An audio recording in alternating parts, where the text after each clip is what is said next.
할렐루야. 주님의 은혜와 평강이 모든 성도님들 가운데 함께 하시기를 축복합니다. 우리는 지난 주일에 부활주일을 보냈습니다. 그리고 오는 이 성령 강림주일까지 50일간을 기쁨의 50일이라고 합니다. 잘 아는 것처럼 제자들은 예수님께서 십자가에 못 박히실 때 그들은 낙심했습니다. 그러나 부활하신 주님을 만나게 됐습니다. 그들이 주님 안에서 새로운 소망을 품게 된 것입니다. 마음이 뜨거워지고 하나님의 나라에 대한 소망을 품게 됐습니다. 그리고 성령이 그들에게 임했을 때 이제 그들은 예수님의 부활하심을 증거하는 증인들이 됐습니다. 이 기쁨의 50일, 제자들에게 일어난 그런 변화입니다. 성도 여러분, 이 기간 동안 저와 여러분에게도 이런 변화가 있기를 원합니다. 실망하고 또 의기소침해 있고 이런저런 일로 우리는 염려 가운데 있을 때가 참 많이 있습니다. 그런데 주님께서 부활을 하셨습니다. 그 부활이 우리에게 약속되어 있습니다. 부활의 역사 안으로 우리는 들어갔습니다. 어떤 것도 어둠과 사망 안에 우리를 가둘 수가 없습니다. 너희는 담대해라. 내가 세상을 이겼노라. 예수님께서 말씀하셨습니다. 그 승리 가운데 살아가는 저와 여러분이 되시기를 축복합니다. 오늘 읽은 이 말씀은 부활하신 예수님께서 제자들을 찾아가신 말씀을 하고 있습니다. 그리고 제자들이 이제 부활하신 예수님을 만나면서 변화된 그런 모습을 그리고 있습니다. 요한복음 21장 1절에 보면 이렇게 말씀합니다. 그 후에 예수께서 디베라 호수에서 또 제자에게 자기를 나타내셨으니 나타내신 일은 이러하니라. 그 후에 디베라 호수 가운데로 주님께서 가셨다고 말씀합니다.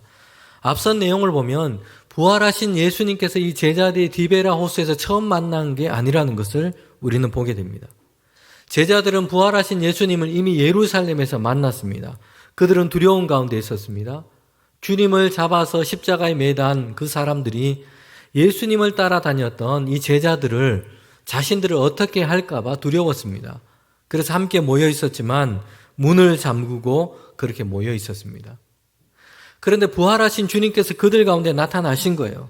옆구리에 손에 창자국과 못자국을 그들에게 보여주시면서 말씀하신 대로 내가 다시 살아났다. 부활하신 주님께서 그들에게 보이셨습니다. 의심 많은 도마가 그 자리에 없었습니다. 그래서 자기는 내가 직접 손으로 만지고 보지 않고서는 나는 믿지 못하겠다고 얘기를 한 것이에요.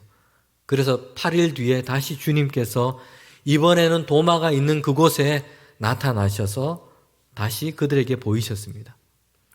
도마는 자신의 손을 가지고 예수님의 창자국, 못자국을 직접 만져보았습니다. 그리고서야 그는 주님을 믿게 되었습니다. 아, 주님이 부활하셨구나 믿게 된 것입니다. 오늘 본문은 그 후에 있었던 일입니다. 성도 여러분, 이 본문을 읽으면 좀 이상하다는 생각이 들기도 합니다. 예수님께서 부활하신 것을 제자들은 직접 보았습니다. 그리고 주님께서 부활하신 것을 그들은 믿었습니다. 주님께서는 그들에게 사명을 주셨어요. 아버지가 나를 보낸 것처럼 내가 이제 너희를 보낸다. 세상 가운데 너희를 보낸다. 그들을 향하여 숨을 내쉬면서 성령을 받으라 라고 말씀했습니다. 그런데 그 후에 지금 제자들이 어디 있냐면 디베라 호수에 와 있는 것입니다. 더군다나 베드로는 뭐라고 얘기하고 있냐면 21장 3절 앞부분에 보면 시몬 베드로가 나는 물고기 잡으러 가노라 하니 그들도 우리도 함께 가겠다 하고, 부활하신 주님을 그들이 만났습니다. 주님을 보았어요. 너무나 기쁩니다. 그런데 그들은 자신을 돌아보니, 자신이 행한 일을 돌아보니, 예수님을 버리고 떠났던 그들의 모습을 돌아보니, 야, 이제 내가 앞으로 제자로 주님을 따르며 살 수 있을까? 주님의 제자로 살 수 없다라는 생각, 이런 실패감에 그들이 사로잡혀 있다는 것이에요. 그래서 그들은 제자들을 디베라 호숫가로 내려온 것입니다. 디베라 호수는 갈릴리 호수의 다른 이름이었습니다. 성경을 보면 갈릴리 호수를 다른 이름으로 부르는 것을 보게 됩니다. 그 중에 하나가 이 디베라 호수입니다. 갈릴리 호수 인근에는 아주 이름 나 있는 여러 도시 또는 성읍들이 있었습니다. 그래서 그 성읍의 이름을 가지고 갈릴리 호수를 다른 이름으로 부르기도 했습니다. 그 성읍 주변에 있는 호수 인근을 뜻하기도 하지만 성경의 많은 다른 이름들은 갈릴리 호수 전체를 그렇게 부르기도 했습니다. 그 중에 하나가 디베라 호수입니다. 우리가 잘 아는 또 다른 이름이 있는데 게네사렛 호수라고 부르기도 합니다. 이처럼 제자들은 그들이 갈릴리 호수, 디베라 호수로 내려온 것입니다. 주님이 부활하신 것을 보았지만, 알고 있었지만 주님께서 다시 살아나신 것은 너무나 기뻤습니다. 그러나 한편에서는 주님이 잡히시던 날 그들이 행했던 일, 모습, 이걸 생각하면 너무나 수치스럽고 실패감에 그들은 사로잡혀 있었기 때문입니다. 그런데 성경을 보면 예수님께서도 이 갈릴리 호수에서 내가 제자들을 다시 만나야 되겠다라고 말씀을 하셨어요. 예수님이 부활하시고 처음 만난 사람은 이 여인들이었습니다. 향품을 가지고 예수님의 이 무덤을 찾아온 여인들을 만났습니다. 부활하신 주님께서 그들에게 말씀하셨죠. 너는 가서 제자들에게 가서 얘기해라. 갈릴리 호수로 가라고 해라. 거기에서 내가 그들을 만날 것이다. 부활하신 주님께서도 갈릴리 호수에서 다시 제자를 만나기를 원하셨다는 것이에요. 다시 그들을 주님의 제자로 부르시기를 원하셨고 그들을 회복시키기를 원하셨기 때문입니다. 갈릴리 호수는 제자들이 주님을 처음으로 만나고 주님께 부름을 받았던 그런 장소였기 때문입니다. 예수님께서는 다시 거기에 그들을 만나기를 원하셨습니다. 부활하신 주님께서 이제 승천하셔서 하늘의 보좌 그 영광스러운 자리에 이르게 될 것입니다. 그런데 주님께서는 그 영광의 길을 가시기 전에 먼저 제자들을 만나기를 원하셨습니다. 하나님의 영광스러운 보좌로 나가서 그 영광을 얻는 것을 뒤로 미루시고 먼저 원하신 것이 있고 먼저 하시고자 하신 것이 있는데 제자들을 사랑하셨기 때문에 그들을 만나시고 그들을 다시 회복시키시고 제자로 세우시기를 원하셨다는 것입니다. 제자들은 실패와 좌절감에 사로잡혀 있었습니다. 그런 제자들을 주님께서는 다시 만나시고 그들을 회복시키고자 하신 것입니다. 제가 어떤 목사님 설교에서 들은 이야기가 있습니다. 이 지그 지글러라고 하는 큰 기업을 경영했던 그런 경영인이었고 그는 아주 유명한 강연가였습니다. 그가 유혹의 이 지하차도를 걷고 있는데 지하도를 들어갔는데 거기 거지 한 명이 구걸을 하고 있습니다. 이 거지는 그냥 돈을 구걸하는 사람이었지만 동시에 그는 연필을 팔고 있기도 했습니다. 목적은 그가 구걸을 하는 거였습니다. 그래서 이 지글러도 모든 사람들이 그렇게 하는 것처럼 1달러를 이 사람에게 건네주고는 그냥 지나쳐 갔습니다. 조금 가다가 생각을 하고는 다시 이 사람이 되돌아왔어요. 거지에게 되돌아와서는 이렇게 얘기를 하는 것입니다. 내가 1달러를 지금 금방 주었는데 그 연필 한 자루를 내게 이제 그 대가로 주시오. 그러자 거지가 좀 못마땅한 마음 생각이 들었습니다. 그냥 갈 길을 가지 뭘 또 연필을 받으려고 이렇게 왔나 생각이 드는 것이죠. 하지만 이 사람이 1달러를 주었기 때문에 연필 한 자루를 그 사람에게 건넸습니다. 그러자 이 지글러는 이 사람에게 이 연필을 받고 난 다음에 그에게 얘기를 하는 것이에요. 이제 당신도 나와 같은 사업가입니다. 당신은 그냥 더 이상 거지가 아니에요. 당신은 나와 같은 비즈니스맨입니다. 1달러를 받고 이 연필 한 자루를 파는 사업가입니다. 이 거지가 이 말을 듣고는 그동안 자기가 갇혀 있었던 그 생각이 완전히 깨뜨려지게 된 것입니다. 지금까지는 그가 가지고 있는 자아상은 실패한 거지 같은 인생이었어요. 아, 나는 거지다. 여기 이런 생각을 가지고 그 지하차도에서 1달러 또는 구걸을 받으며 연필을 그렇게 가지고 있었습니다. 그런데 그 말을 듣고는 생각이 바뀌게 된 것입니다. 나는 거지가 아니라 나는 돈을 받고 연필을 파는 비즈니스맨이다 생각을 하게 된 것이에요. 여러분, 그리고 실제로 몇 년 후에 이 사람은 성공한 사업가가 됐습니다. 그의 인생이 바뀌게 된 것입니다. 거지라고 하는 이 자아상에 갇혀있던 사람이 이제 새롭게 변화되고 새로운 인생을 살게 된 것이에요. 여러분, 제자들은 갈릴리 호수로 되돌아가 있었습니다. 자신에 대한 실패한 자아상에 갇혀 있는 거지요. 예수님의 제자로 나는 실패했다라는 생각에 그들은 사로잡혀 있습니다. 사실 정말 그들은 그럴 만했습니다. 주님이 잡히시던 밤에 그 누구도 예수님 곁에 있지 않았습니다. 주님을 변호하거나 가까이 지키지를 못했습니다. 도망하기 바빴어요. 베드로는 3번이나 주님을 모른다고 부인했습니다. 실패한 자아상에 사로잡혀 있었던 그들이었습니다. 그런데 예수님께서는 포기하지 아니하시고 그들을 찾아가신 것이에요. 다시 그들을 제자로 세우기를 원하셨다는 것입니다. 베드로와 제자들은 물고기를 잡으러 갔고 밤새 그물을 내렸지만 아무것도 잡지를 못했어요.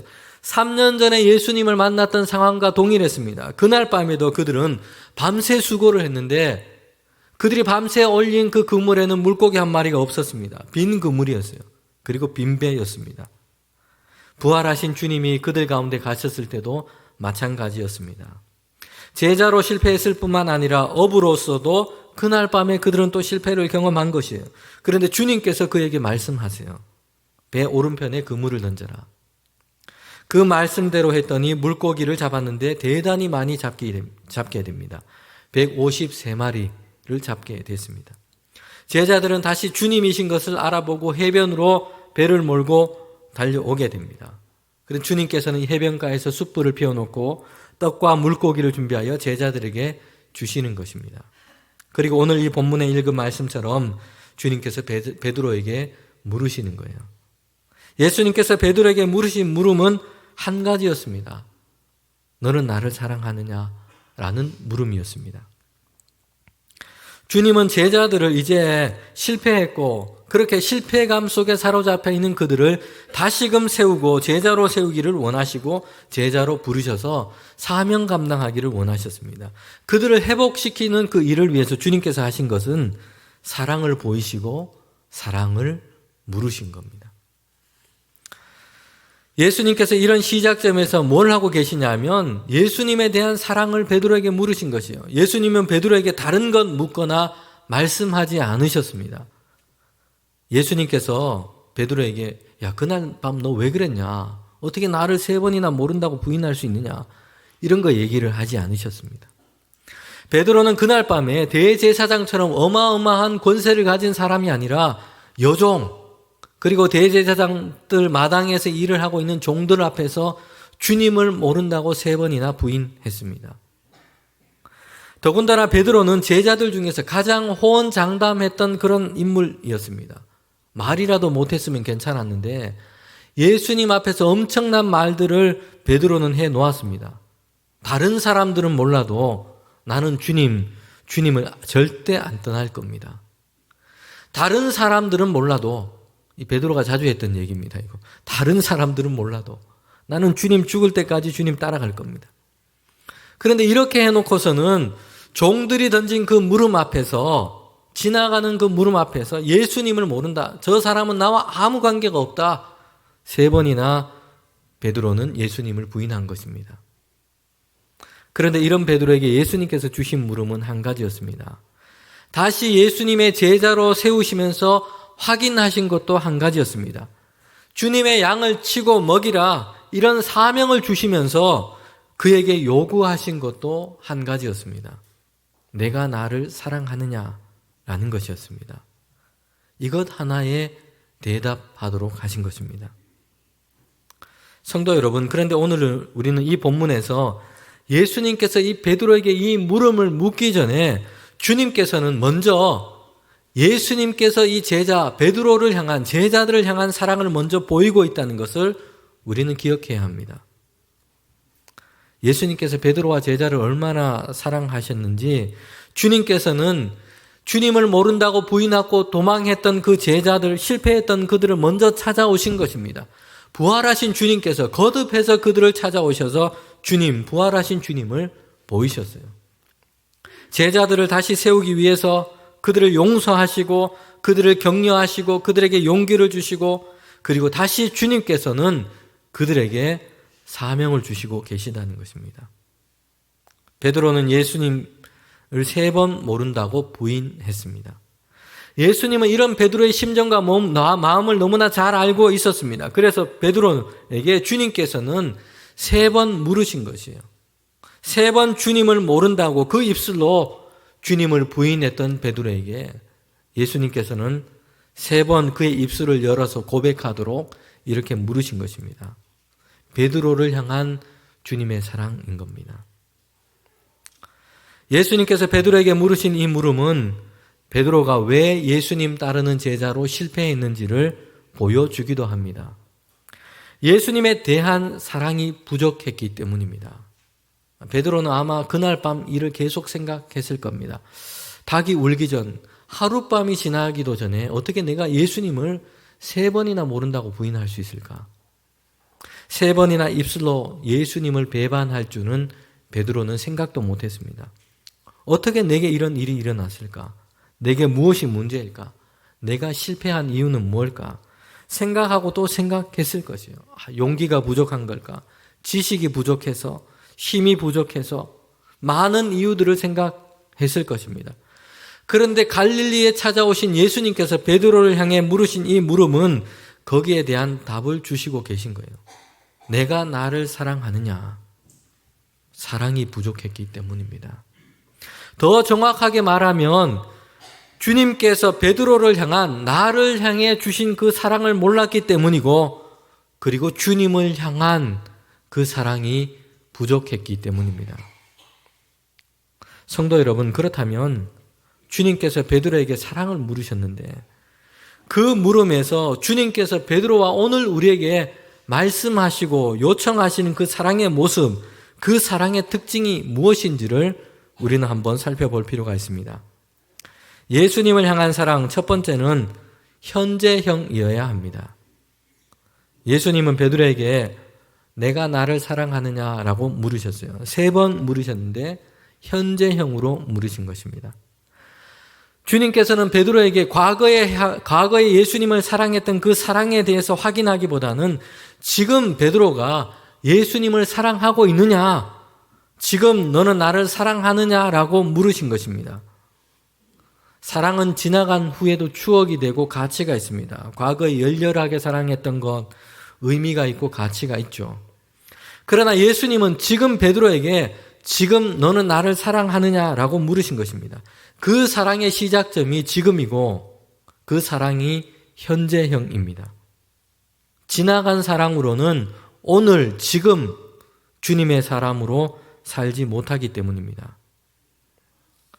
소아시아에 있었던 7교회에 보내는 그 편지가 요한계시록에는 기록되어 있습니다. 2000년 전에 소아시아 지역에 있었던 그런 교회들에 보내는 편지, 말씀이기도 하지만 동시에 온 세계, 온 시대 모든 교회를 위한 주님의 말씀이기도 합니다. 7교회를 향한 예수님의 이 말씀 중에 첫 번째 말씀이 에베소 교회를 향한 말씀이었습니다. 에베소 교회는 당시 로마 제국 안에서 대단히 큰 도시였습니다. 손꼽힐 만한 그런 도시였습니다. 그리고 그 도시는 거대한 신전, 여신을 섬겼던 이 신전을 통해서 경제, 사회, 문화가 운영되었던 그런 도시였습니다. 이 신전의 제의 형식에 따라서 많은 사람들은 이 도시의 문화는 성적으로 매우 또 문란했던 그런 도시 중에 하나였습니다. 이런 도시 가운데 예수님을 믿고 영접하고 그리스도인이 되고 함께 모여서 하나님을 예배하는 그런 교회가 세워지게 된 것입니다. 에베소 교회 교인들을 향한 주님의 칭찬은 대단했습니다. 말로만 믿은 것이 아니라 믿음의 수고와 사랑의 헌신을 했습니다. 악한 자들, 이단과 잘못된 가르침을 하는 사람들을 용납하지 아니하였고 오히려 그들의 거짓 가르침들을 드러냈습니다. 주님의 이름을 위해서 견디고 게으르지 않았습니다. 에베소 교회는 이런 대단한 칭찬을 받은 교회였습니다. 예수님의 이름을 위해서 게으르지 않고 부지런히 수고하는 교회였고 진리를 붙잡고 이단 가르침과 잘못된 믿음, 이것을 다 배격하고 인내하면서 믿음을 지켜낸 교회였습니다. 사랑으로 행하고 수고하는 그런 교회였습니다. 그런데 주님께서 말씀하신 그 말씀에 보면 결정적으로 에베소 교회를 향한 안타까움이 있습니다.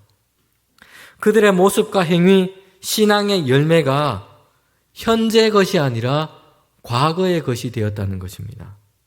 계시록 2장 5절의 말씀에 보면 이렇게 말씀합니다. 그러므로 너희가 어디서 떨어졌는지를 생각하고 회개하여 처음 행위를 가져라. 정말 대단한 칭찬과 주님께서 말씀하신 그런 칭찬들이 있었습니다. 신앙의 열매가 있는 그런 교회의 모습이었는데요.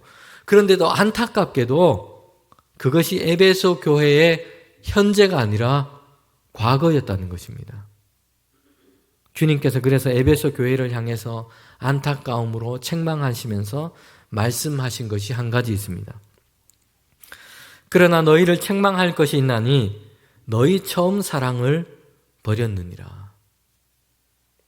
에베소 교회 성도들, 예수님을 사랑하지 않은 것이 아니었습니다. 주님을 사랑했습니다. 밖으로는 박해와 핍박이 있었고 안으로는 잘못된 가르침들이 있었는데 그 가운데서도 그들은 주님을 사랑했습니다. 그래서 부지런히 믿음의 수고와 그리고 사랑의 헌신을 했던 것이 에베소 교회 교인들이었습니다. 신앙을 지키고 인내했습니다. 주님을 사랑했지만 지금 그 사랑이 현재형이 아니라는 것이에요. 그래서 주님께서는 에베소 교회를 안타까워하신 것입니다. 처음 사랑을 잃어버린 것이에요. 그래서 사랑의 수고도 믿음의 역사도 과거형이 되고 말았다는 것입니다. 성도 여러분, 이제 주님의 이 물음을 저와 여러분에게 물어볼 필요가 있습니다. 내가 나를 사랑하느냐? 주님이 물으세요. 내가 나를 사랑했느냐라고 묻지 않으시고 내가 나를 지금 사랑하느냐라고 물으신 겁니다. 중고등부 시절에, 청년 시절에, 임직을 받았을 때에, 신학교에 들어갔을 때에 그때 얼마나 나를 사랑했느냐, 과거의 사랑에 대해 묻지 않으시고 지금 나를 사랑하느냐라고 주님께서 물으시는 것이죠. 지금 이 물음을 듣고 있는 베드로의 상태는 어떻습니까? 뭔가 의욕에 차 있고 막 능력이 있고 이런 상태가 아니에요. 실패했었고 실패감에 사로잡혀 있는 것이 지금 베드로의 상태입니다. 그런데 예수님께서 지금 중요하게 생각하는 것, 중요한 것, 주님께 중요한 것은 지금 베드로의 실력과 능력의 문제가 아니라 지금 예수님을 사랑하느냐라고 묻고 계신 겁니다. 네, 주님, 내가 주님을 사랑합니다. 베드로가 대답했습니다. 그러자 주님이 말씀하시죠. 내 양을 먹이라. 내 양을 치라. 지금 은퇴했고 나이가 많고 건강이 좋지 못하고 이것은 내가 안고 있는 현실이지만 그래도 주님, 내가 지금 주님을 사랑합니다.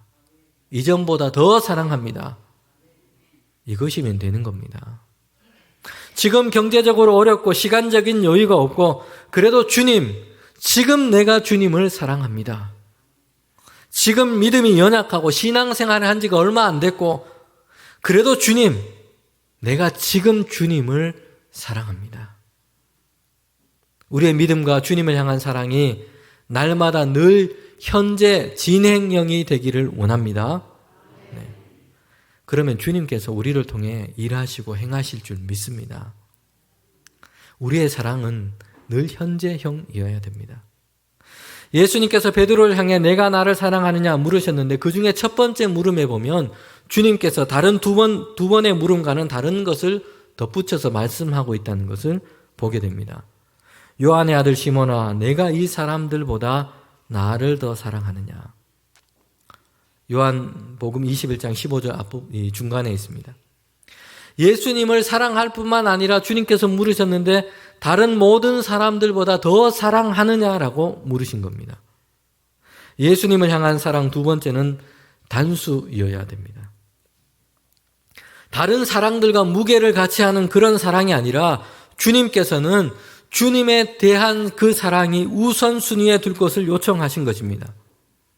성도 여러분, 저와 여러분 그리고 세상에 예수님을 믿는 모든 그리스도인 중에 예수님을 사랑하지 않는 사람은 아무도 없습니다. 모두 다 예수님을 다 사랑합니다. 그러나 예수님이 우리에게 말씀하신 그 사랑에는 중요한 단어가 붙어 있다는 것이요. 이 사람들보다, 이것들보다 더 사랑하느냐라고 물으신 것입니다. 지금 이 물음을 듣고 있는 이 베드로, 그 곁에는 어떤 사람들이 있습니까? 베드로가 사랑하는 동료들이 있어요. 3년 동안 동고동락했고 주님을 따라다녔던 그 제자들, 베드로와 함께했던 사람들이 있습니다. 그들 중에는 주님을 따라다녔을 때만 함께한 것이 아니라 이 갈릴리 호수 그 동네에서 같이 자라고 함께 일했고 지금까지 함께했던 사람들도 있습니다. 일생을 말 그대로 같이 했던 사람들이 지금 베드로 곁에 있는 것이에요. 그런데 주님께서 베드로에게 물으신 것이에요. 이 사람들보다 나를 더 사랑하느냐? 지금 베드로 주변에는 배도 있고 그물이 있습니다. 잡은 물고기도 많이 있습니다. 업으로 살아온 것이 베드로예요. 베드로에게 배와 그물은 그 자신과도 같습니다. 그 자신의 인생을 보여주는 것이에요.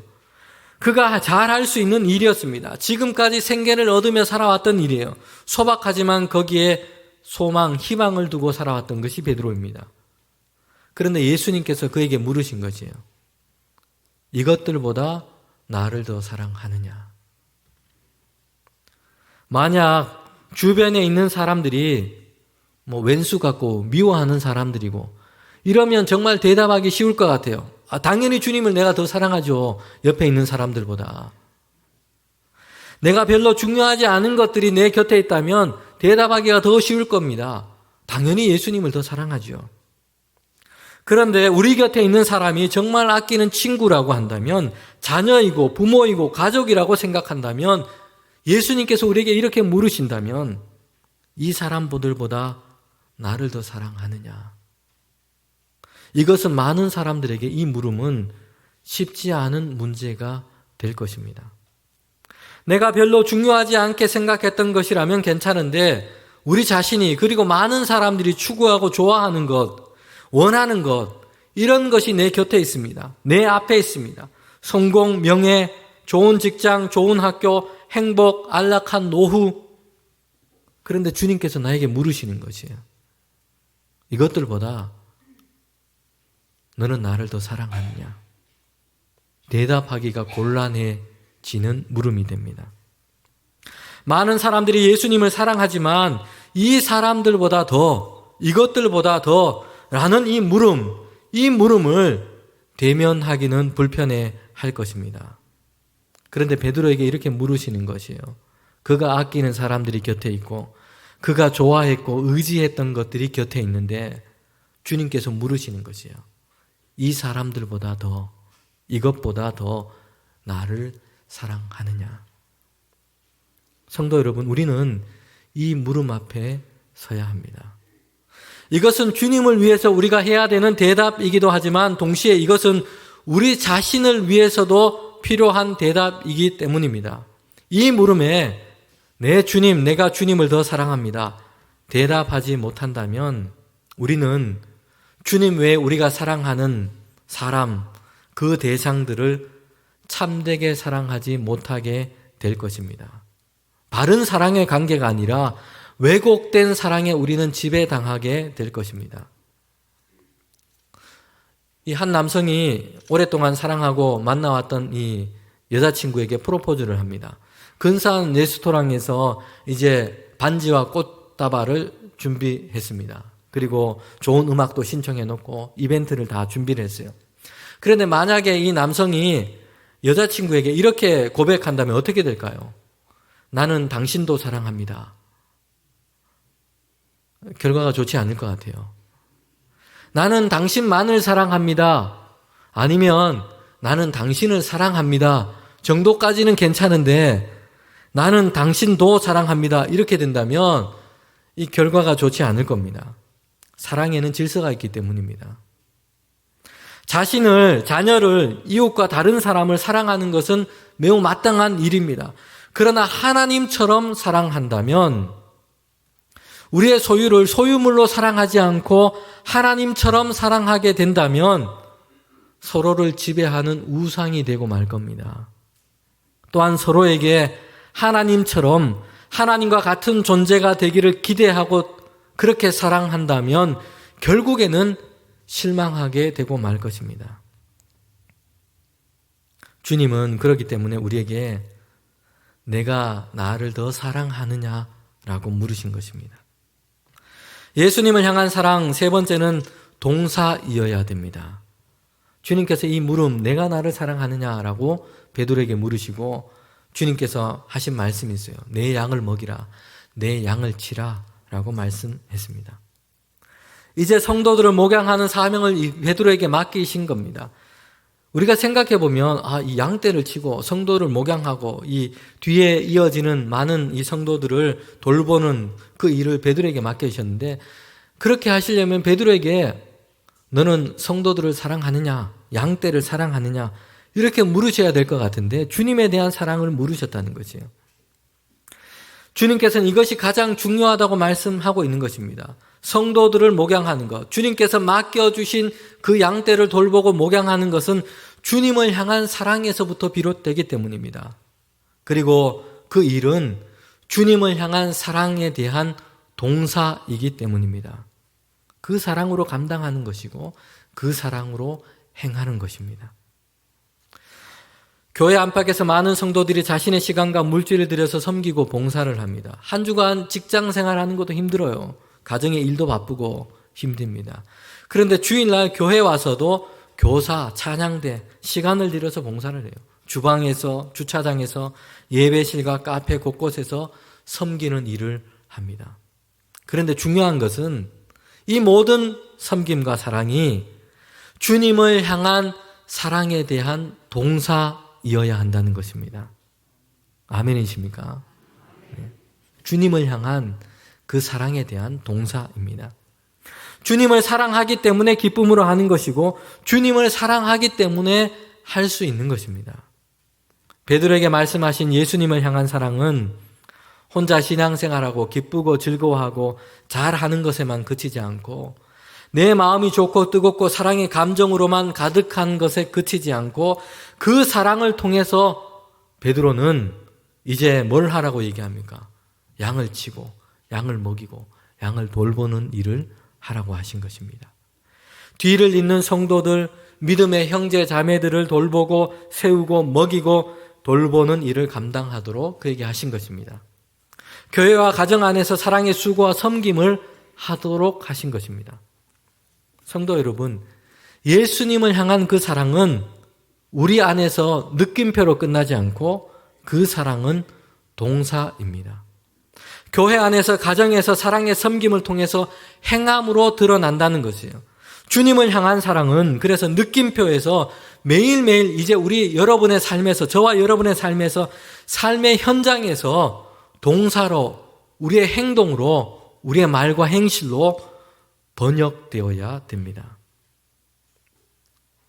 저는 지난 몇 주간 우리 교회가 우크라이나와 산불 이재민을 돕기 위한 헌금을 드리면서 참 은혜와 감동을 받았습니다. 코로나로 인해서 다들 너무나 어렵잖아요. 우리 성도들 중에도 2년 동안 이 코로나 장기화 때문에 경제적으로 여러 가지 쉽지 않은 상황에 놓인 성도들이 많이 있습니다. 그래서 우리 교회에서 처음에 이렇게 총회에서 이 말씀을 주셔서 헌금을 참여할 때 우리 교회 교우들에게는 자발적으로 그냥 짧게 참여할 수 있도록 광고를 하고 우리 자발적으로 헌금을 하시고 이 남은 이 부족한 금액은 교회에서 책정된 구제 헌금 이 예산을 보태서 총회로 500만 원 정도를 우리가 좀 보내면 좋겠다. 이렇게 생각을 가지고 당회 장로님들과 함께 그렇게 이야기를 다 나눴습니다. 여러분, 그런데 우리 교우들, 성도들이 헌금하신 그 헌금의 금액이 생각한 것의 2배가 됐습니다. 너무나 감사하고 또 감동이 됩니다. 예수님에 대한 그 사랑이 우리 자신 안에 머물러 있는 그 느낌표로만 머물러 있는 것이 아니라 동사로 저와 여러분 또 우리 교회 안에 작동하고 있다는 것입니다. 성도 여러분, 예수님께서는 제자를 찾아가셔서 주님을 향한 사랑이 회복되기를 원하셨습니다. 주님을 부인하고 떠났고 제자로서 실패감에 사로잡혀 있는 그런 제자들이었습니다. 부활하신 주님께서 갈릴리 호수 가운데 그들 가운데 가서 만나신 것이에요. 부활하신 몸을 보이신 것뿐만 아니라 그들을 향한 예수님의 사랑을 보이신 것입니다. 그리고 그들에게 이제 주님의 그 사랑 앞에서 주님을 향한 사랑을 회복하고 고백하도록 하신 것입니다. 이 기쁨의 50일을 보내면서 저와 여러분이 주님을 향한 사랑이 날마다 현재형이 되기를 원합니다. 지난 과거가 아니라 지금 주님을 사랑합니다. 주님을 향한 사랑이 단수가 되기를 원합니다. 주님을 더 사랑합니다. 주님을 향한 사랑이 느낌표에 머물러 있지 않고 동사가 되기를 원합니다. 주님을 향한 사랑으로 사랑의 수고, 사랑의 은혜를 나누겠습니다. 이런 사랑으로 주님의 사랑을 고백하는 저와 여러분이 되시기를 축복합니다.